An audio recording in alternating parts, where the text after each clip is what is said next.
지난 25일이었죠. 이 토요일에 광주, 전남 그리고 제주에서 그리고 또 어제는 전북에서 치러진 국민의당 대선 후보 선출 호남 경선에서 안철수 후보가 60%가 넘는 그런 지지로 압승을 거뒀습니다.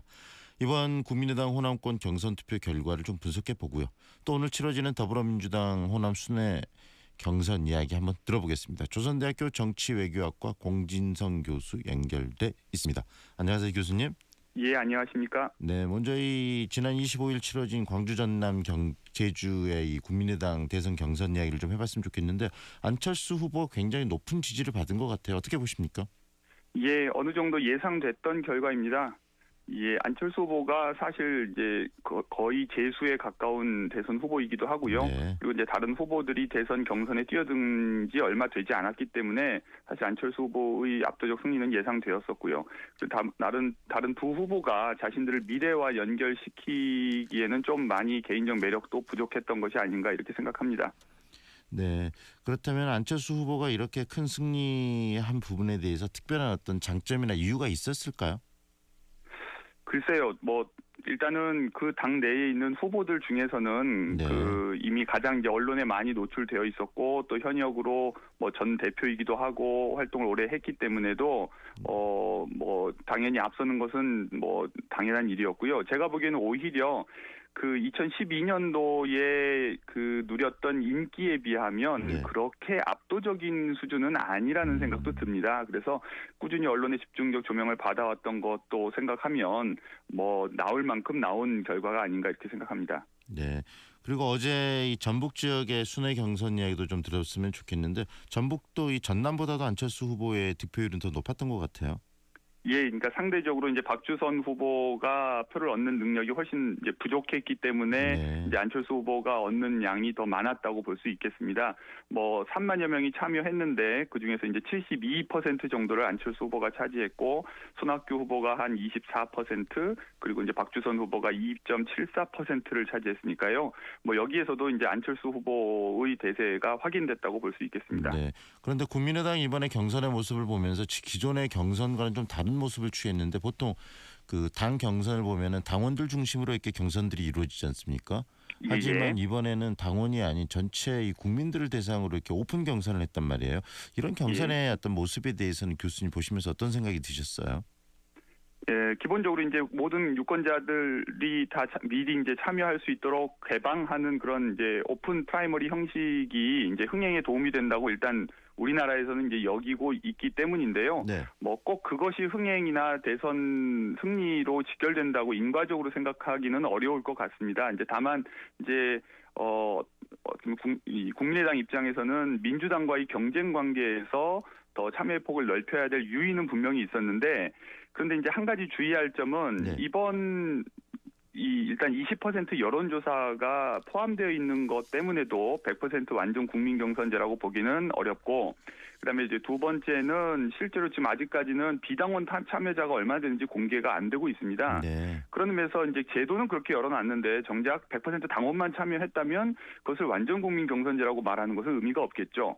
네. 그런 의미에서 저는 지금 이제 당 내에서 자화자찬하는 것에 조금은 이제 좀 너무 귀 기울일 필요는 없다고 생각을 합니다. 네.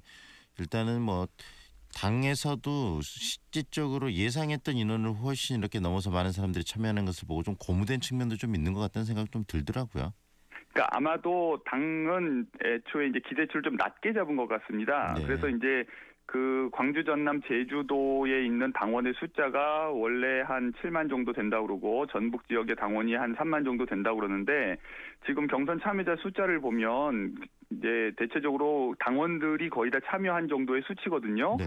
그런데 이제 어떤 분들은 그 투표소의 수가 적고 이런 거에 비하면 많이 참여한 거다 이렇게 얘기하지만 당원도 참여하지 않는 경선에 당원이 아닌 사람이 참여하는 것은 더 어렵다고 생각을 하면 사실 이게 지금 흥행이라고 볼 수 있는 근거가 어디에 있는지 사실 저는 잘 모르겠습니다. 네. 그런 의미에서 만약에 이것을 흥행이라고 분명히 얘기하고 싶다면 비당원 참여자의 수를 밝혀야 되는 거고요. 네. 그리고 사실 주말이라는 점 때문에도 그리고 이제 국민의당 경선은 이제 타 지역 당원이나 타 지역 주민들도 얼마든지 전국 참여할 수 어디에 있는? 가서나 네. 참여할 수 있도록 되어 있거든요.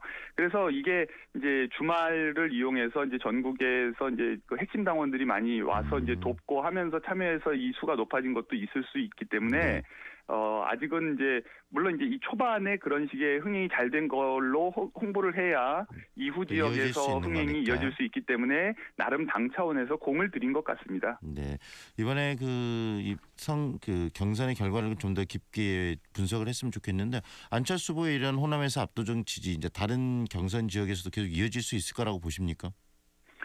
일단 전북에서까지 결과가 이렇게 나왔고요. 네. 그리고 이제 그 결과가 다른 지역에 이제 알려졌기 때문에 이후에서 큰 뭐 변수는 없어 보입니다. 그러니까 손학규 후보가 경기지사를 지냈기 때문에 수도권에서 조금 더 유리할 거라는 생각을 해볼 수도 있지만 네. 그게 이제 뒤집어질 만큼은 어려울 것 같고요. 왜냐하면 지금 이제 국민의당 전체 당원 수가 한 18만여 명 정도 된다고 그러는데 네. 이미 경선 참여인 수가 10만 정도가 돼버리거든요. 네. 그러면 이미 이제 한 절반 정도가 투표를 마친 상태이기 때문에 엄청나게 일반 국민들 참여가 일어나지 않고 또 이제 역결집을 일으킬 만한 조직적 힘을 손학규 후보나 이런 쪽에서 가지고 있지 않는 한 네. 이변이 일어나기는 어려울 것 같습니다. 네. 그러면 안철수 후보의 이런 그 흐름이 계속 이어질 거라고 지금 교수님 보신다는 말씀이신데요.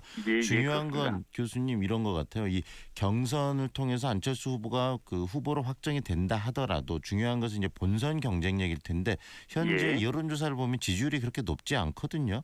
이 안철수 후보, 국민의당 후보로서의 안철수 후보의 본선 경쟁력은 어떻게 보십니까? 이게 이제 결국 이제 구도의 힘이 더 작용하는데요. 그러니까 국민의당이라고 하는 정당의 포지션도 그렇고 안철수 후보라고 하는 후보의 포지션도 그러니까 줄곧 기존의 양당이 아님을 강조해 왔기 때문에 네. 그것이 가지고 있는 적극성이 부족합니다.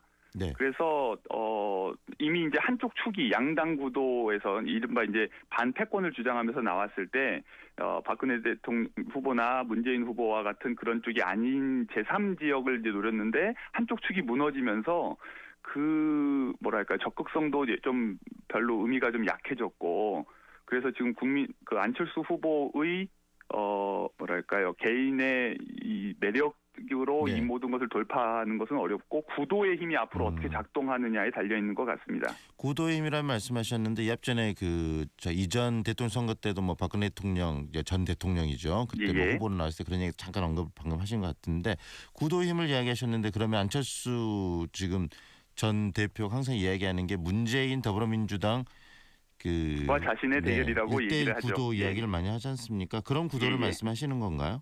그렇습니다. 그러니까 결국 이제 대통령 선거는 단일한 그 선거구에서 단순 다수 대표제 형식으로 이제 후보를 최종적으로 선발하는 방식이기 때문에 1, 2위 후보가 아니면은 사실상 이제 나머지 표는 이제 사표가 되는 가능성이 굉장히 높아져서 유권자들 입장에서는 이제 그나마 자기가 선호하는 후보들 중에서 당선 가능성이 높은 사람을 찍어주게끔 되어 있는데 네.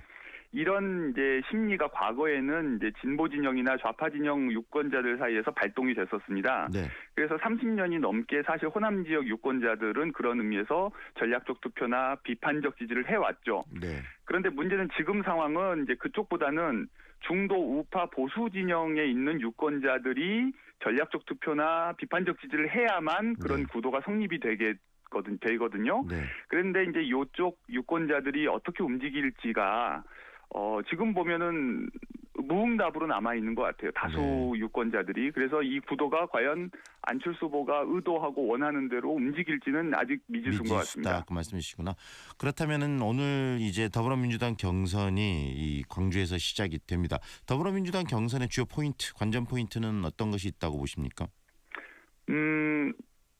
확실한 것은 이제 기존 여론조사 결과와는 사뭇 다른 결과가 나올 것입니다. 네. 그러니까 기존 여론조사 결과에서도 이제 문재인 후보가 앞서는 걸로 나와는 있지만 이제 여론조사는 일반 국민을 상대로 하고 경선은 적극적 지지층 내지 관심층을 대상으로 하기 때문에 기존의 결과가 뭔가 이렇게 확장되는, 그러니까 강조되는 현상으로 나타날 텐데요. 그것이 이제 문재인 후보에 대한 지지 강화로 나타날지 아니면 이재명이나 안임재영 후보에 대한 지지 강화로 나타날지 이제 요걸 좀 지켜봐야 되는데 지금 많은 사람들은 이제 그 당내의 그 조직력이나 아니면 지지층들의 결집도나 이런 것을 봤을 때 문재인 후보에 대한 지지가 더 강하게 나오는 쪽으로 결과가 나오지 않을까 이렇게 예상하는 것 같습니다. 네.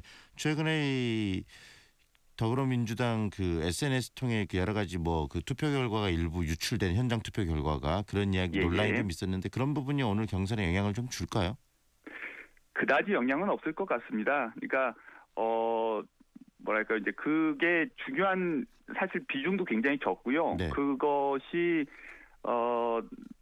애초에 이제 경선에 참여하는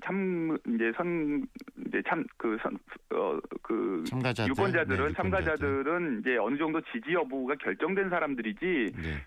대선 전에야 결정하는 그런 일반 유권자는 좀 다르거든요. 네. 그래서 그 결과 유출에 영향을 받아서 결과가 바뀌거나 그러지는 않을 거고요. 그래서 제가 보기에는 그것과는 상관없이 뭐 투표 결과가 나오지 않을까 생각합니다. 네, 오늘 말씀 잘 들었습니다. 감사합니다. 예, 안녕히 계십시오. 지금까지 조선대학교 정치외교학과 공진성 교수였습니다.